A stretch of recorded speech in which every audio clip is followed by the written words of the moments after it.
Hi, welcome to my channel, Stitch and Style by me, Nadia, and it's another Friday Sews.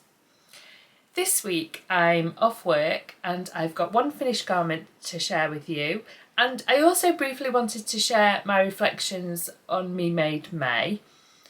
First, let me share what I'm wearing today, and this is a top by Marks and Spencer's, so just ready to wear.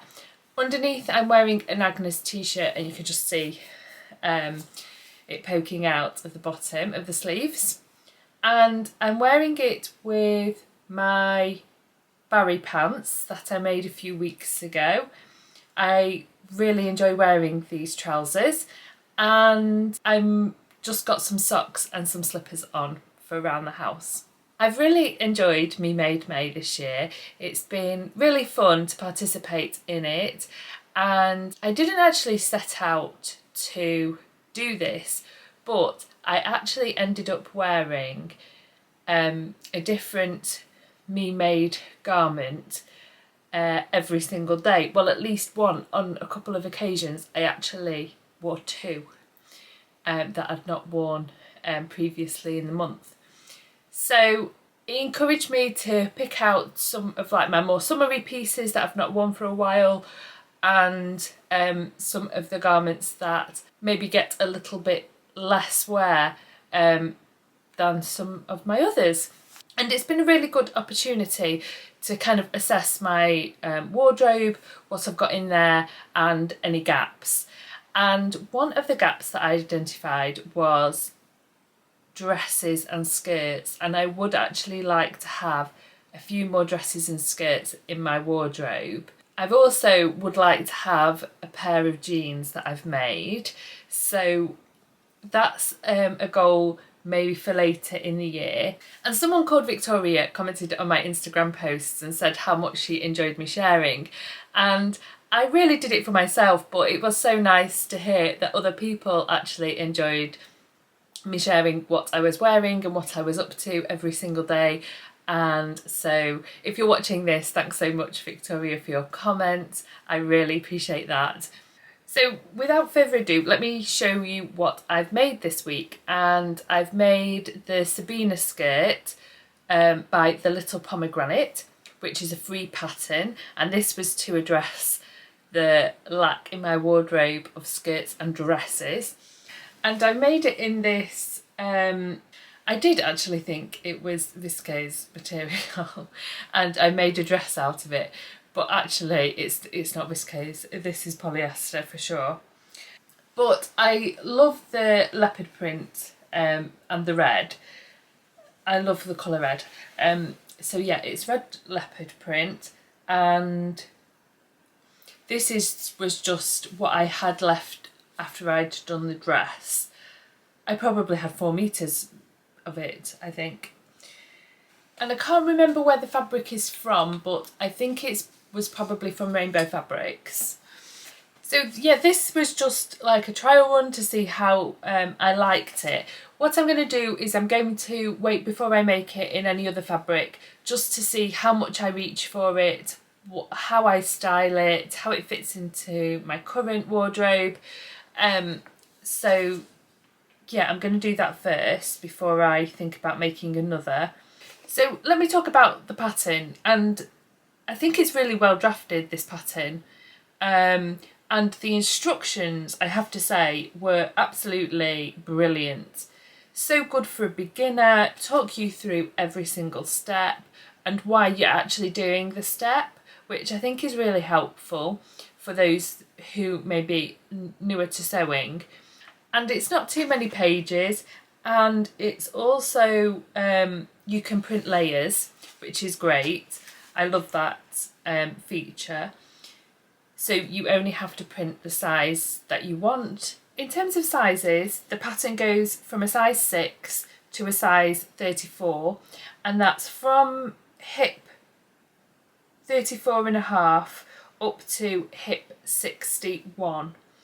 And I made the size 14, but I did grade out ever so slightly, so you can see that so you can see there it starts at 14, and then when I get down here I start grading out, and I just keep it like that all the way to the bottom.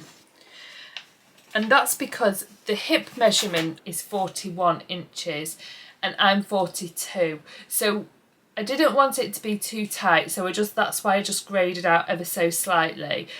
I didn't grade out to size 16 because size 16 is a size 43. The Little Pomegranate tells you to go with your hip measurement, so that's why I did the size 14.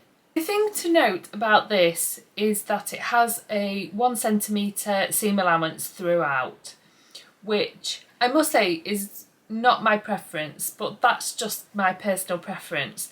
And the reason why it's not something that I prefer is that it just gives you that little less room to play around with than 5/8 seam allowance. So yeah, I might not have to have graded out that very slight bit if it was 5/8 of an inch seam allowance, because I could just kind of sew it at a 1 centimetre seam allowance if I wanted to, just give me that little bit of extra room. But that's totally just my personal preference, and I don't think it affects the pattern in any way, or my enjoyment of making the skirt.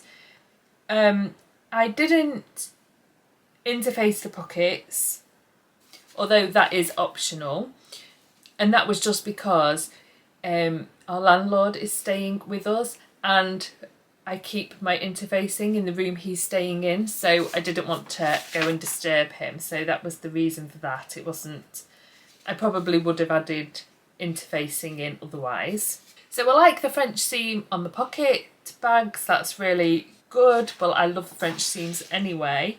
Before I started to cut out the pattern pieces, I had thought, oh, I must lengthen it because I'm 5'9", so I am a little bit taller than what the pattern is drafted for. Apparently the pattern is drafted for somebody who's 5'7", so I had thought about lengthening it, but then I just got ahead and cut out the pattern pieces without lengthening it. And I was kind of thinking, before I attached the ruffle, I kind of tried it on, and I thought, yeah, I'd prefer it a little bit longer. So I ended up cutting the ruffle out again, this time on the cross grain. I added on a ruler's width, which is 5 centimetres. I added onto the ruffle, but next time I would probably add that onto the actual main bit of the skirt rather than the ruffle, because I do like the depth of the ruffle as it appears on the pattern, so I'd probably do that next time. I need to make a note actually on my pattern pieces to lengthen them. So in terms of construction, I did do the waistband a little bit differently. You'll know if you've watched my other videos that I talk about waistbands quite a bit and their construction, and I can never seem to get them right, but I did enjoy what I did on the bob pants, which was to finish the seams first before you attach the waistband, and then you don't have to worry about finishing the seams afterwards once the elastic's in. That's how they tell you to do it in the Little Pomegranate, is to put the elastic in, attach the waistband, put the elastic in, and then finish your seams. But because it was a 1 centimetre seam allowance, I thought I'm going to really struggle getting the 3 seams neatly through my overlocker, and I don't want to end up putting a hole in the fabric or something going wrong there. So what I decided to do was to overlock the seams on the waistband and on the skirt piece before I attached the waistband.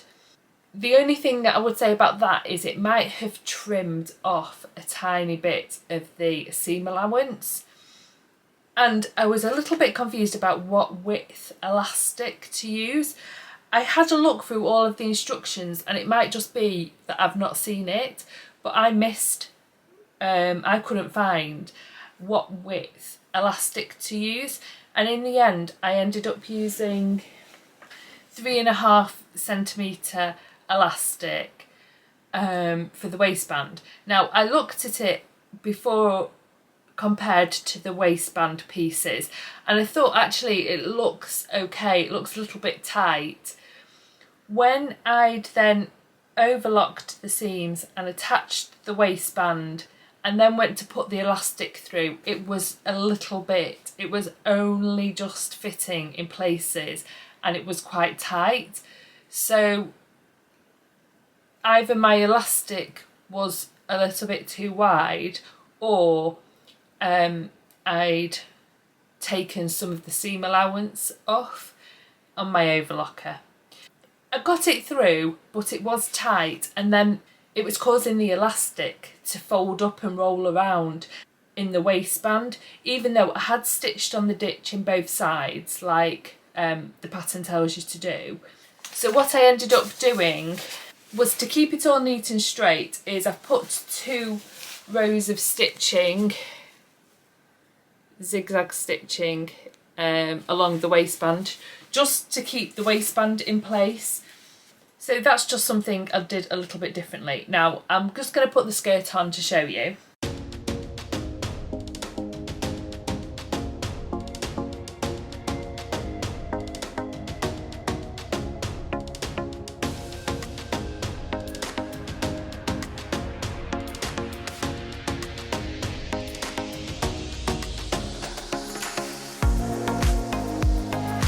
So the next thing I'm going to work on is the Sawtell dress by In the Folds.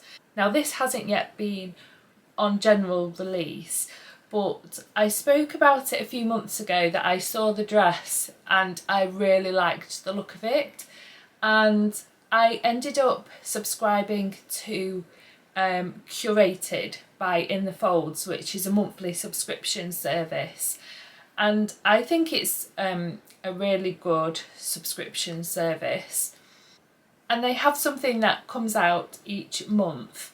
Now it's not a pattern necessarily each month, but it might be resources or something else, and I really liked the Sawtell dress, and that is something that I'm definitely going to make next, and I'm just going to make it in a plain black cotton fabric just to try out the techniques. I think there's a few kind of tricky things. You've got kind of like this collar and some pockets. Yeah, I'm really excited about my next project. Thanks so much for watching this week's Friday Sews, and for all your comments, likes and subscribes. I really do appreciate every single one of you who watches my videos. So I'll see you next week. Bye for now.